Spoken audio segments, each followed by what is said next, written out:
मुख्यमंत्री तीर्थदर्शन योजनेअंतर्गत धुळे जिल्ह्यातील शिंदखेडा तालुक्यातील 250 पात्र लाभार्थ्यांची निवड करण्यात आली असून 26 एप्रिल 2025 रोजी अयोध्या येथील श्रीराम मंदिर येथे सामाजिक न्याय व विशेष सहाय्यक विभागामार्फत सर्व धर्मियांमधील 60 वर्ष व त्यावरील ज्येष्ठ नागरिकांना तीर्थदर्शन यात्रेची मोफत संधी देण्यासाठी मुख्यमंत्री तीर्थदर्शन योजना राज्य शासनाच्या वतीने राबवण्यात येत आहे।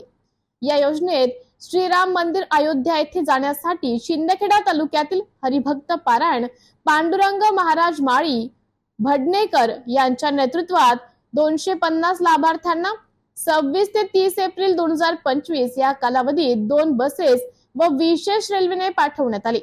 सर्व निवड झालेल्या लाभार्थ्यांनी 26 एप्रिल रोजी सकाळी 7 वाजता येथे प्रस्तावित प्रवासासाठी उपस्थित राहावे। येताना मूळ आधार कार्ड, अलीकडील 2 रंगीत पासपोर्ट फोटो आणि शारीरिक तंदुरुस्ती बाबत सक्षम शासकीय वैद्यकीय अधिकाऱ्यांचे 15 दिवसांपेक्षा जास्त जुने नसलेले मूळ वैद्यकीय प्रमाणपत्र घेऊन हजर राहावे। लाभार्थ्यांना नियोजित श्रीराम मंदिर अयोध्याधाम उत्तर प्रदेश प्रवास कालावधीत चहा, नाश्ता, भोजन, रहिवासाची व्यवस्था राज्य शासनामार्फत मोफत करण्यात येणार आहे, असं आवाहन हरिभक्त पारायण पांडुरंग महाराज माळी भडनेकर यांनी केले होते।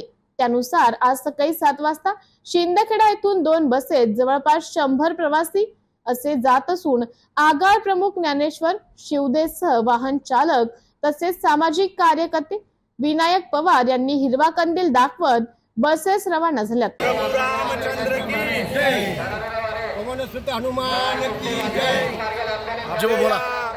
महाराष्ट्र शासनाने निवडणुकीच्या अगोदर एक योजना जाहीर केली होती, ज्येष्ठ नागरिक मुख्यमंत्री तीर्थयात्रा योजना। आणि त्या योजनेसाठी आपल्या शिंदखेडा तालुक्यातून मी बरेच म्हणजे 6 महिन्यापूर्वी हातनूरीतून 150 फॉर्म, भडनेतून 150 फॉर्म, वरुड पंचक्रोशीतून जवळजवळ 400-500 फॉर्म भरलेले होते।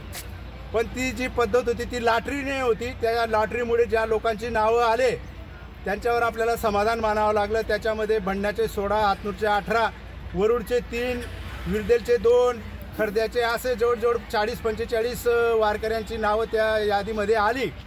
आणि ठरल्याप्रमाणे आज सकाळी म्हणजे 10 वाजता धुळे ते अयोध्या डायरेक्ट ट्रेन शासनाने सोडलेली आहे। आणि त्या योजनेसाठी आपल्या पालकमंत्र्यांनी चांगले असे प्रयत्न केल्यामुळे आपल्याला त्या श्रीरामाचं दर्शन घेण्याचा योग येतोय।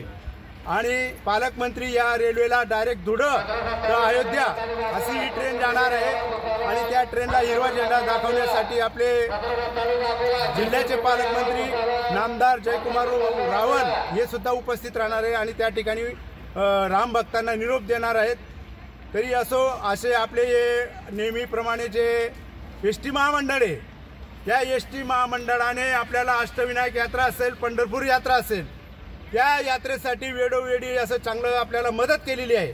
जवळजवळ म्हणजे आता आपण पंढरपूरला जरी गेलो तर ज्या मठात आपण उतरतो त्या मठापर्यंत आपल्या या मागील जे डेपोचे अधिकारी होते त्यांनी पण मदत केली। आताचे शिवदे साहेब यांनी सुद्धा आपल्याला एका शब्दावर सगळे म्हातारे लोक आहेत बुवा त्यांना धुळे एसटी स्टँडवर उतरण्यापेक्षा डायरेक्ट धुळे रेल्वे स्टेशनला बस पाठवावी आणि त्यांनी आपल्या सगळ्या वारकऱ्यांचा मान ठेवून आपल्याला तिथपर्यंत एसटी दिली। म्हणून मी त्या आपल्या सगळ्या वारकऱ्यांतर्फे त्यांचं सुद्धा हार्दिक अभिनंदन करतो।